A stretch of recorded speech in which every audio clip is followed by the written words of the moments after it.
ಕನ್ನಡ ಚಿತ್ರರಂಗದಲ್ಲಿ ಒಂದು ಮಕ್ಕಳ ಸಿನಿಮಾ ಸದ್ದು ಮಾಡೋದಕ್ಕೆ ರೆಡಿ ಆಗಿದೆ. ನದ್ರುಸ ಹೆಸರೇ ಒಂದು ಡಿಫ್ರೆಂಟ್ ಆಗಿದೆ. ಅದು ಯಾಕೆ ಆ ರೀತಿ ಟೈಟಲ್ ಇಟ್ರು, ಮಕ್ಕಳ ಸಿನಿಮಾ ಅಂದ್ರೆ ಹೇಗೆಲ್ಲ ಬಂದಿದೆ, ಇಲ್ಲಿ 3 ಮಕ್ಕಳಿದ್ದಾರೆ, ಅವ್ರನ್ನ ಮಾತಾಡ್ಸ್ತಾ ಹೋಗೋಣ. ಆಕ್ಚುಲಿ ಹೇಗಿದ್ದೀರಾ ಎಲ್ಲ?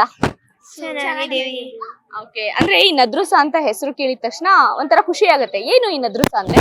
ನಾ ಅಂದ್ರೆ ನಯನ, ಧ್ರು ಅಂದ್ರೆ ಧೃತಿ, ಸಾ ಅಂದ್ರೆ ಸಾನ್ವಿ. ಓಕೆ, ಒಟ್ಟಾರೆ ಈಗ ಸಿನಿಮಾ ರಿಲೀಸಿಗೆ ರೆಡಿ ಆಗಿದೆ, ನೀವೆಲ್ಲ ಪ್ರಮೋಷನ್ ಶುರು ಮಾಡಿದ್ದೀರಾ. ಸೊ ನಿನ್ ಕಡೆಯಿಂದ ಬರೋಣ, ಹೇಗಿತ್ತು ಸಿನಿಮಾ ಎಕ್ಸ್ಪೀರಿಯನ್ಸು? ನಿನ್ಗೆ ಫಸ್ಟ್ ಆಕ್ಟಿಂಗ್ ಅಥವಾ ಸೆಲೆಕ್ಟ್ ಆಗಿದ್ದು ಹೇಗೆ? ತುಂಬಾನೇ ಚೆನ್ನಾಗಿತ್ತು. ಹಾಗೆ ಆಡಿಷನ್ಸ್ ಎಲ್ಲ ಕೊಡ್ತಾ ಇದ್ವಿ, ಬಟ್ ಯಾವುದು ಅಷ್ಟೊಂದೇನು ಸೆಲೆಕ್ಟ್ ಏನಾಗ್ತಾ ಇರ್ಲಿಲ್ಲ. ಆಮೇಲೆ ಒಂದ್ ದಿವಸ ಇವ್ರು ಬಂದ್ರು, ಮಾಡ್ವಿ, ಎಫರ್ಟ್ ಫುಲ್ಲು ಹಾಕಿ ಒಂದ್ಸಲ ಮಾಡಿದ್ವಿ. ಆಗ ಓಕೆ ಈ ಥರ ಬನ್ನಿ, ನಾವು ಕಾಲ್ ಮಾಡಿ ಹೇಳ್ತೀವಿ ಅಂದಿರು, ಆಗ ಮಾಡಿದ್ವಿ. ನೀನು ಈಗ ಸೆಲೆಕ್ಟ್ ಆಗಿದ್ದಿ ಸಿನಿಮಾಗೆ? ನನಗೂ ಹಿಂಗೆ ಆಗಿತ್ತು.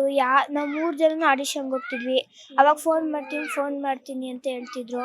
ಆವಾಗ ಯಾರೂ ಫೋನೇ ಮಾಡ್ತಾ ಇರಲಿಲ್ಲ. ಆವಾಗ ಇವರು ಬಂದರು. ಆವಾಗ ಇವ್ರ ಆಡಿಷನ್ನಿಗೆ ಒಂದ್ಸತಿ ಹೋಗಿದ್ವಿ. ಆವಾಗ ಫೋನ್ ಮಾಡ್ತೀನಿ ಅಂದರು, ಇವ್ರು ಚಾನ್ಸ್ ಕೊಟ್ಟರು. ಆವಾಗ ಫುಲ್ಲು ಚೆನ್ನಾಗಿತ್ತು ಶೂಟಿಂಗ್. ನಮಗೂ ಇದಾಗಿದೆ. ಅವ್ರು ಫೋನ್ ಮಾಡ್ತೀನಿ ಅಂದ್ಬಿಟ್ಟು ಫೋನೇ ಮಾಡಲ್ಲ ಅಂತಾರೆ. ಆಮೇಲೆ ನಾವು ತುಂಬ ಆಡಿಷನ್ಸ್ ಕೊಟ್ಟು ಅವ್ರು ಏನು ಫೋನೇ ಮಾಡಲ್ಲ ಅಂತಾರೆ. ಆಮೇಲೆ ಒಂದು ದಿವಸ ಆಡಿಷನ್ಗೆ ಹೋಗಿದ್ವಿ. ಆ ಆಡಿಷನ್ಗೆ ನಾವು ಸೆಲೆಕ್ಟ್ ಆಗಿದ್ವಿ. ನನಗೆ ತುಂಬ ಖುಷಿ ಆಯಿತು. ಅವ್ರು ಫೋನ್ ಮಾಡಿದಾಗ ಅಮ್ಮ ಹೇಳಿದ್ರು ಏನಾಯಿತು ಅಂತ. ಆಗ ಫುಲ್ಲು ಹೆಂಗೆ ಎಕ್ಸ್ಪೀರಿಯನ್ಸ್ ಅಂತಲೇ ನನಗೆ ಅರ್ಥ ಆಗಲಿಲ್ಲ. ತುಂಬ ಚೆನ್ನಾಗಿತ್ತು ಮಾತ್ರ. ಇದೇ ಫಸ್ಟ್ ಟೈಮ್ ನಾನು ಮೂವಿ ಮಾಡಿದ್ದು. ಅಂದ್ರೆ ಈ ಸಿನಿಮಾ ಮಾಡ್ಬೇಕಾದ್ರೆ ನೀವು ಏನೆಲ್ಲ ಪ್ರಾಕ್ಟೀಸ್ ಮಾಡಿದ್ರಿ? ಈಗ ಸಿನಿಮಾ ಬೇರೆ ಹೊಸದಲ್ವಾ, ಏನೆಲ್ಲ ರಿಸ್ಕ್ ಅನ್ನಿಸ್ತು ಅಂತ? ರಿಸ್ಕ್ ಅಂತ ಏನು ಅನ್ನಿಸ್ಲಿಲ್ಲ. ಈಸಿನೂ ಇದೆ, ಸೀನ್ಸು ಟಫ್ನು ಇದೆ. ಅಂತ ಟಫ್ ಏನಿಲ್ಲ, ತುಂಬಾ ಈಸಿ ಇದೆ, ಮಾಡ್ಬೋದು ನಾವು. ಓಕೆ, ನೀವೇನೆಲ್ಲ ಕಲ್ತ್ರಿ, ಏನೆಲ್ಲ ಮಾಡಿದ್ರಿ ಸಿನಿಮಾದಲ್ಲಿ? ಎಲ್ಲನೂ ಕಲ್ತಿದ್ವಿ. ಫುಲ್ಲು ಒಂಥರ ಖುಷಿ ಆಯ್ತಿತ್ತು, ಯಾವಾಗ ಶೂಟಿಂಗ್ ಮಾಡ್ತಾ ಇರ್ತೀವಿ ಅಂತ. ಅವಾಗ ಫುಲ್ಲು ಖುಷಿ. ಅಂದ್ರೆ ಶೂಟಿಂಗ್ ಟೈಮಲ್ಲೆಲ್ಲ ಹೇಗಿರ್ತಾ ಇದ್ರಿ ನೀವು 3 ಜನ? ನಾವು 3 ಜನ ಒಂದ್ಸಲ ಜಗಳ ಆಡ್ತೀವಿ, ನಾವೇ ಸರಿ ಹೋಗ್ತೀವಿ. ಅಮ್ಮ ಮದಿಗೆ ಬರಲ್ಲ. ಆಮೇಲೆ ಒಂದೇ ತಟ್ಟೆಲಿ ಊಟ ಮಾಡೋದು, ಒಂದೇ ಜಾಗದಲ್ಲಿ ಮಲ್ಕೊಳ್ಳೋದು. ಇವಾಗ ಹೆಂಗ್ ನಿಂತ್ಕೊಂಡಿದ್ದೀವಿ ಹಂಗೆ ಮಲ್ಕೊಳ್ಳೋದು, ಇವಾಗ ಹೆಂಗ್ ಕೂತಿದ್ದೀವಿ ಹಂಗೆ ಕುತ್ಕೊಂಡು ಊಟ ಮಾಡೋದು. ಹಂಗೆ ಎಲ್ಲ ಲೈಕ್ ಈಗ ಫ್ರೆಂಡ್ಶಿಪ್ಪು ಬಿಟ್ಕೊಳ್ಳಲ್ಲ. ಆ ಥರ ಮಾತಾಡ್ಕೊಂಡು ನಾವೇ ಎಂಜಾಯ್ ಮಾಡ್ಕೊಂಡು ನಾವೇ ಊಟ ತಿನ್ಕೊಂಡು ಮಲ್ಕೊಂಡು ನಾವು ಹಂಗೆ ಮಾತಾಡ್ತಿದ್ರೆ ನಾವು ಹಂಗೆ ನಿದ್ದೆ ಮಾಡಿಬಿಡ್ತೀವಿ. ಆ ಥರ. ಈಗ ನಿಮ್ಮ ಅಮ್ಮನೇ ಪ್ರೊಡ್ಯೂಸರಾ? ಯಾಕೆ ನಿಮ್ಮ ಅಮ್ಮನೇ ಪ್ರೊಡ್ಯೂಸರ್ ಆಗಿದ್ದು? ಅಮ್ಮ ಫಸ್ಟು ಬಂದರು, ಅವರು ಯಾರು ಪ್ರೊಡ್ಯೂಸರ್ ಇಲ್ಲ ಅಂದರು. ಆಮೇಲೆ ಅಪ್ಪ ಅಂದರು, ಮಾಡ್ತೀವಿ ನಾವೇ, 3 ಜನ ಮಕ್ಳಿಗೆ ಎಲ್ಲೂ ಆಡಿಷನ್ಸು ಸೆಲೆಕ್ಟ್ ಆಗ್ತಲ್ಲ, ಬೇಕಂದರೆ ನಾವೇ ಮಾಡಿಕೊಡ್ತೀವಿ ಅಂದರು. ಆಗ ಅಮ್ಮ ಶೂಟಿಂಗ್ ಸೆಟ್ಟಿಗೆ ಬಂದಾಗ ಏನೆಲ್ಲ ಹೆಲ್ಪ್ ಮಾಡ್ತಿದ್ರು? ಅಮ್ಮ ಅಂದರೆ ಹೇರ್ ಸ್ಟೈಲೂ ಅಮ್ಮ ಮಾಡ್ತಾರು. ಆಮೇಲೆ ಬಂದು ಕರ್ಬಿಟ್ಟು ಅವ್ರು ಹೇಳೋದೆಲ್ಲ ಮೆತ್ತಗೆ ತಿಳ್ಕೊ, ಆ ಥರ ಕ್ಯೂಟಾಗಿ ಅಂತಾರು. ಮತ್ತು ಬಂದಿದ ತಕ್ಷಣ ಕ್ಯಾಮ್ರಾಗೆ ಕೈ ಮುಕ್ಕೋ, ಹಂಗೆ ಹಿಂಗೆ ಎಲ್ಲ ಅವ್ರದ್ದೇ ಹೇಳ್ಕೊಡ್ತಾರು, ಹಂಗೆ ಮಾಡ್ತಾಯಿದ್ವಿ. ಓಕೆ, ನಿಮಗೆ ಯಾರು ಸಪೋರ್ಟು ಫೀಲ್ಡಲ್ಲಿ, ಅಂದರೆ ಶೂಟಿಂಗ್ ಹೋದಾಗೆಲ್ಲ? ಅಮ್ಮ, ಡೈರೆಕ್ಟ್ರು ಸರ್ ಎಲ್ಲರೂ ಒಟ್ಟಿನಲ್ಲಿ ಸಪೋರ್ಟ್ ಆಗಿದ್ರು. ಏನ್ ಮಾಡ್ತಾ ಇದ್ರಿ ಈಗ? ಏನು ರಿಟೇಕ್ಸು ಅದೆಲ್ಲ, ಆಕ್ಟಿಂಗ್ ಎಲ್ಲ ಈಸಿ ಅನಿಸ್ತಿತ್ತಾ? ಹಾಂ, ಈಸಿ, ಯಾವುದು ಕಷ್ಟ ಇರಲಿಲ್ಲ, ಎಲ್ಲ ಈಸಿ ಇತ್ತು. ಸೊ ಅಮ್ಮ ಸಿನಿಮಾ ನೋಡುದಾ? ಹಾಂ, ಏನಂದ್ರು ನಿನ್ನ ಆಕ್ಟಿಂಗ್ ಬಗ್ಗೆ? ಚೆನ್ನಾಗಿದೆ.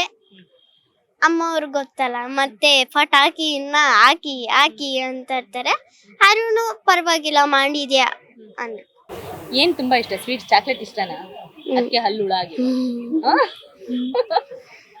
ತಿಂತೀಯಾ? ನೆಕ್ಸ್ಟ್ ಈಗ ಬೇರೆ ಸಿನಿಮಾಗೆ ಬೇರೆ ಬರ್ತಿದ್ಯಾ, ಚಾಕ್ಲೇಟ್ ತಿಂತೀಯಾ ಇನ್ಮೇಲೆ? ಆಯ್ತು ಬಿಡು, ಅಲ್ಲಿ ಬಿಡು, ಮಾತಾಡು. ಇಲ್ಲ. ಓಕೆ, ಫೈನಲಿ ಸಿನಿಮಾ ರಿಲೀಸ್ ಆಗ್ತಿದೆ, ಏನ್ ಹೇಳ್ತೀರಾ 3 ಜನ? ನನಗೆ ತುಂಬ ಖುಷಿ ಆಗ್ತಿದೆ. ಯಾಕಂದರೆ ನಾವು ಮಾಡಿದ್ದು ನಮ್ಮ ಅಪ್ಪ ಅಮ್ಮ ಅಜ್ಜಿ ಫುಲ್ ಫ್ಯಾಮಿಲಿ ತುಂಬ ಖುಷಿ ಪಡ್ತಾರೆ. ಫಸ್ಟು ಹೋಗಿ ನಮ್ಮ ಫ್ಯಾಮಿಲಿನೇ ನೋಡೋದು, ಅದೇ ಎಕ್ಸ್ಪೀರಿಯೆನ್ಸ್. ನಮ್ಮ ಮಗಳು ಮಾಡಿದಾರಲ್ವಾ, ನಮ್ಮ ಮಗಳು ಹೆಂಗೆ ಮಾಡಿರ್ತಾರೆ ಅಂತ ಟೇಕ್ಸ್ ತೊಗೊತಾ ಇರ್ತೀವಿ. ನಮ್ಮ ಮಗಳು ಯಾಕೆ ಹಿಂಗೆ ಮಾಡ್ತಿದ್ದಾಳೆ ಅಂತ ಅವ್ರು ಅನ್ಕೋತಾರೆ. ಬಟ್ ಫಿಲಮ್ ನೋಡಿದಾಗ ಎಷ್ಟು ಖುಷಿ ಪಡ್ತಾರೋ, ನನಗೆ ಖುಷಿ ಆಗುತ್ತೆ ನಾನು ಮಾಡಿದ್ದೀನಿ ಅಂತ. ಆದರೆ ಶೂಟಿಂಗ್ ಮಾಡಿದ್ರೆ ಎಕ್ಸ್ಪ್ರೆಷನ್ಸ್ ಕೊಟ್ಟರೆ ಸಾಲದೇ ಇಲ್ಲ, ಇನ್ನೂ ಮಾಡ್ತಾನೇ ಇರಬೇಕು. ಆವಾಗಲೇ ಥಿಯೇಟ್ರಿಗೆ ಹೋಗಿ ನೋಡಿದ್ರೆ ಫುಲ್ಲು ನನಗಂತೂ ಖುಷಿ. ನಮ್ಮ ಅಪ್ಪ ಅಮ್ಮ ಫುಲ್ಲು ಖುಷಿಯಾಗಿದ್ದಾರೆ. ನನ್ನ ಮಗಳು ಫಿಲಮ್ ಬರ್ತಾಯಿದೆ, ಎಲ್ಲರಿಗೂ ಹೇಳ್ತಾ ಇದ್ದಾರೆ ನಮ್ಮ ಮಗಳು ಫಿಲಮ್ ಬರ್ತಾಯಿದೆ, ಸಪೋರ್ಟ್ ಮಾಡಿ ಮಾಡಿ ಅಂತ ಎಲ್ಲರಿಗೂ ಫೋನ್ ಮಾಡಿ ಹೇಳ್ತಾ ಇದ್ದಾರೆ. ಆಮೇಲೆ ನಮ್ಮ ಅಪ್ಪ ಅಮ್ಮಂಗೆ ಹೇಳ್ಬೇಕು, ಮೂರ್ತಿ ಮಗಳು ಫಿಲಮಿಗೆ ಬಂದವಳೆ, ಶಿಲ್ಪು ಮಗಳು ಫಿಲಮಿಗೆ ಬಂದವಳೆ ಅಂತ. ನನಗೆ ಆ ಖುಷಿ ಅಷ್ಟೇ. ಓಕೆ, ತುಂಬಾ ಚೆನ್ನಾಗಿತ್ತು ಫಿಲಮ್ ಎಲ್ಲ.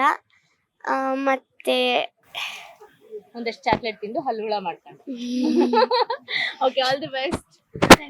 ಎಸ್, ಈಗ ಅಂದ್ರೆ ಮಕ್ಕಳು ಸಿನಿಮಾ ಅಂದಿದ ತಕ್ಷಣ ಬೇರೆ ರೀತಿ ಥಿಂಕ್ ಮಾಡೋದಲ್ಲ, ಈ ನದ್ರುಸ ಸಿನಿಮಾ ತುಂಬಾ ವಿಭಿನ್ನವಾಗಿದೆ ಅಂತ ಮಕ್ಕಳು ಕೂಡ ಹಂಚ್ಕೊಂಡಿದ್ದಾರೆ. ಇದಿಷ್ಟು ಮಕ್ಕಳ ಮಾತಾಗಿದ್ದು. ಕ್ಯಾಮ್ರಾ ಪರ್ಸನ್ ಕೆಂಪೇಗೌಡ ಜೊತೆ ಸರೋಜಾ, ಈ ಸಂಜೆ ನ್ಯೂಸ್, ಬೆಂಗಳೂರು.